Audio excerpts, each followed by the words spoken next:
Hello and welcome to Trojans Live.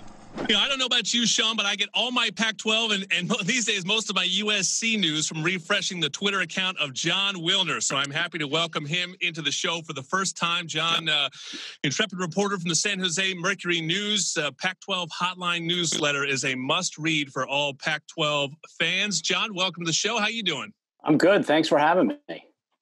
Well, I want to get to lots of different things. You are a man in the know, but, something that was really big around these parts was that letter that the USC players wrote to Governor Gavin Newsom, and it seemed to really galvanize things. What do you know about that in terms of how important it was in getting this whole process restarted? Well, I think that letter and the Big Ten's decision to play, which those two things are kind of intermingled, right? Because I think the Big Ten's decision had an impact on the USC players and spurred that act. Clearly took the Pac-12's situation to a different level, and it took it public, which I think is very important, right? Until that point, it had been, say, 10 days of, school officials talking, California public health officials, just via email. And that got it out in the public realm. And I think it forced Newsom to have to act and have to respond. John, a little bit of breaking news. I don't know how current you are on this, but, Kevin Sumlin, head coach for Arizona, just came out that he has diagnosed with COVID-19. What's the protocol for coaches and teams as this kind of stuff will probably pop up, and how do teams handle these situations? Well, he's going to isolate, is my understanding. From what I've read, and I don't know anything more than what's been reported, is he's, feeling pretty well. He's going to have to isolate for, I would assume, 10 days. And if he's symptom-free, then he can rejoin the team in person. I'm sure he will do meetings and film study, all that kind of thing, remotely. But in terms of being in person, I'm assuming that won't be at least 10 days. One thing I like about reading you, John, is you have a great imagination. You always sort of try ideas. You come up with a lot of different scenarios and you throw things out there. And it's one thing I've been disappointed a little bit in college football over this year, that there's been a little bit of a lack of imagination, a lack of flexibility. There was a very quiet story. It sounds like it went away quickly, that Larry Scott talked to the playoff committee about playoff expansion, sort of got shot down. Why hasn't there been more movement either for playoff expansion, or my thoughts were just moving the dates back a little bit, because they're just putting everyone in a situation where you really have to thread the needle. We're very excited Pac-12 football is back, but these days the odds of getting 7 games in 7 weeks, just trying to thread this needle, seems really difficult. And then if you play any less than that, you go, what kind of season is a 5-game season, a 6-game season? I mean, 7 as it is very short. So, what do you think is going on in those discussions with the committee? Well, what I think is going on is that ESPN, the SEC, the ACC, the Big Ten, and the Big 12 are all perfectly fine with the playoff being when it is, right? I mean, they are all going to have their normal chance to get in, to send a team or two in. The Pac-12, by starting 2 weeks later than the Big Ten, is the conference that's really got the narrowest path, the least margin for error. They're not going to change it just for the Pac-12. If the SEC were in the Pac-12's position, then maybe they would, but they're not going to change it. ESPN, I think, wants it where it is, right? If you're in the first half of January, you're avoiding the heat of the NFL playoffs for sure. For weekend games, it's all set up for the Rose Bowl and the Sugar Bowl on the first to be the semifinals.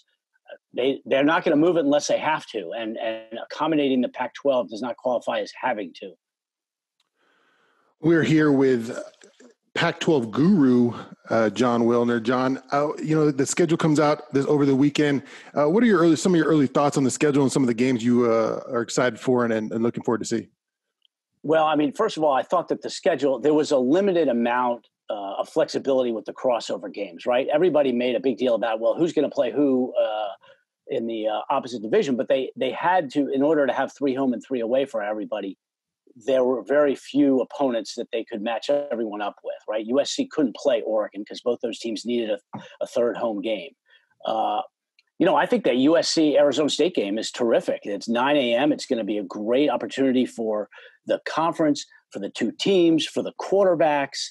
that is a big marquee game for the conference, the first day back, and it's in a new window where there's going to be a lot of opportunity to kind of show the Pac-12's, it's a promotional opportunity, really. I think that's a terrific game, and the two schools took some risk, right? It's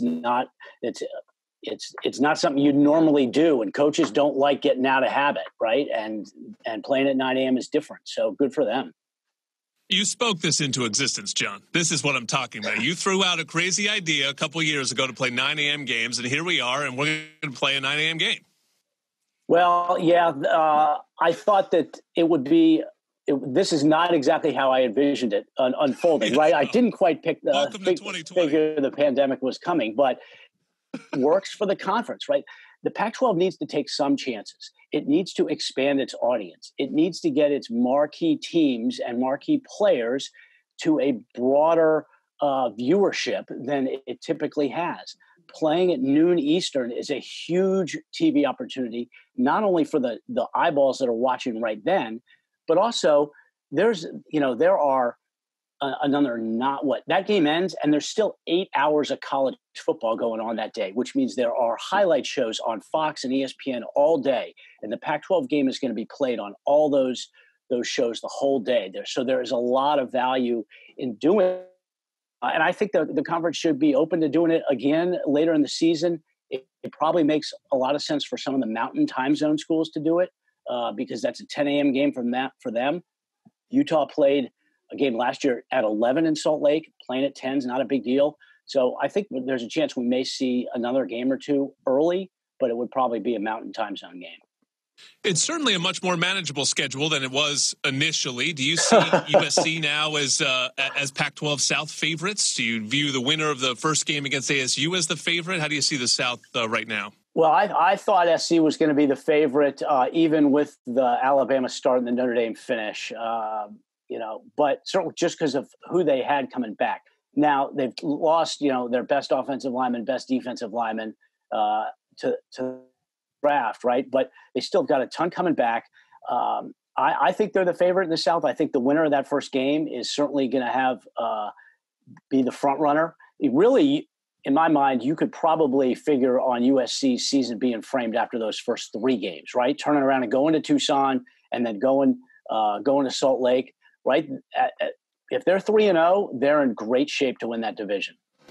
I have 2 more quick ones before we let you go here. You mentioned opt-out players. It sounds like some of them are starting to return, at least at other Pac-12 schools. We haven't heard officially about the 2 that you mentioned at USC. Any logistical issues that have you heard? Is the NCAA going to be lenient about those guys coming back? What have you heard about the opt-out, opt-in guys? Well, I have not seen any indication that the NCAA is going to let players who have signed with agents opt back in.